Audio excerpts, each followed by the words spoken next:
Ion गांव के किले के पास पहुंचता है, जिसके टूटे हुए द्वार और जंग लगे हथियार भूली हुई लड़ाइयों की कहानियां सुनाते हैं। उत्साह और आशंका के मिश्रण के साथ वह रोटी, सूखे मेवे और एक नक्शे से भरा एक छोटा सा बैग ले जाता है, आगे की यात्रा के लिए प्रावधान।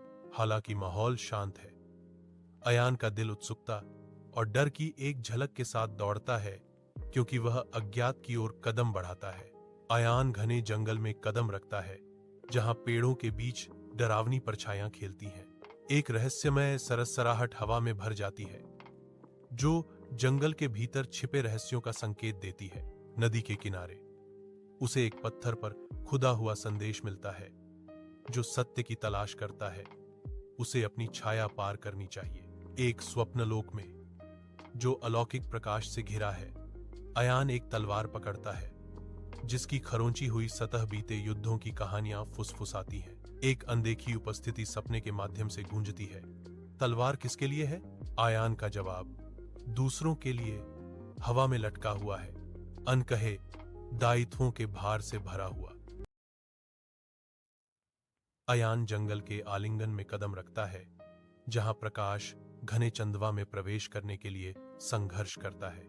छायाएं भद्दी आकृतियों में मुड़ जाती हैं, आंखों पर चालें चलती हैं, क्योंकि अयान और गहरा जाता है। हालांकि दृढ़ संकल्प उसकी विशेषताओं को कठोर करता है। डर की एक झलक उसके भीतर की अनिश्चितता को धोखा देती है, क्योंकि वह पत्थर की चोटियों की ओर नक्शे का अनुसरण करता है। अयान जादुई झरने के आधार पर पहुंचता है, जिसके झरने का पानी अलौकिक प्रकाश से चमकता है। सतह के नीचे एक तलवार चमकती है, उसका हत्था एक बीकन की तरह प्रकाश को पकड़ रहा है। झरना के यह पूछने पर शक्ति और जिम्मेदारी का वादा करता है, क्या तुम वास्तव में दूसरों के लिए यह तलवार चाहते हो? एक चमकती शाखा फुसफुसाती है, यदि तुम तलवार चाहते हो तो अपनी सबसे प्रिय वस्तु का त्याग करो।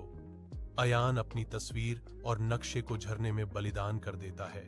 अयान तलवार को पकड़ता है, उसकी प्राचीन शक्ति उसके माध्यम से बहती है, क्योंकि वह जंगल के अंदर खड़ा है। तलवार की ताकत के बावजूद उसे एक गंभीर एहसास होता है, असली लड़ाई अभी शुरू हुई है। दूरी पर एक गहरा अशुभ साया उभरता है, जो एक नए चुनौती देने वाले का संकेत देता है, जो तलवार की शक्ति भी चाहता है।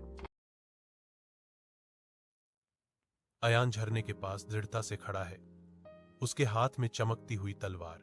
दूरी से एक अजीब गहरा साया आता है, जिसका रूप तलवार की शक्ति से खींचे गए रहस्यमय आंकड़े का संकेत देता है। आसन्न आकृति की आंखों में लालच चमकता है, लेकिन अयान दृढ़ रहता है। उसे याद दिलाया जाता है कि तलवार की असली शक्ति केवल नेक इरादों का जवाब देती है। गरजते झरने के बीच अयान और उसके विरोधी एक क्रूर तलवार की लड़ाई में शामिल होते हैं। गुफा में टकराते स्टील की आवाजें गूंजती हैं। जैसे ही विरोधी तलवार के लिए झपटता है, यह शानदार रोशनी से चमकता है, जो अयान के अटूट संकल्प को उजागर करता है। प्रकाश लालच की छाया से ग्रस्त प्रतिपक्षी को प्रकट करता है, जो अयान के नेक इरादों के बिल्कुल विपरीत है। अयान अपने गांव लौटता है, तलवार उसकी यात्रा का प्रतीक है, और ग्रामीण उसे विस्मय से देखते हैं। उसकी दादी उसे कसकर गले लगाती हैं, फुसफुसाती हैं, देखो मेरे बेटे, असली जादू तुम्हारे दिल में है। अयान अब एक नायक प्रतिबिंबित करता है। तलवार ने मुझे शक्ति दी, लेकिन मैंने सीखा कि शक्ति का सही उपयोग सबसे बड़ा सबक है।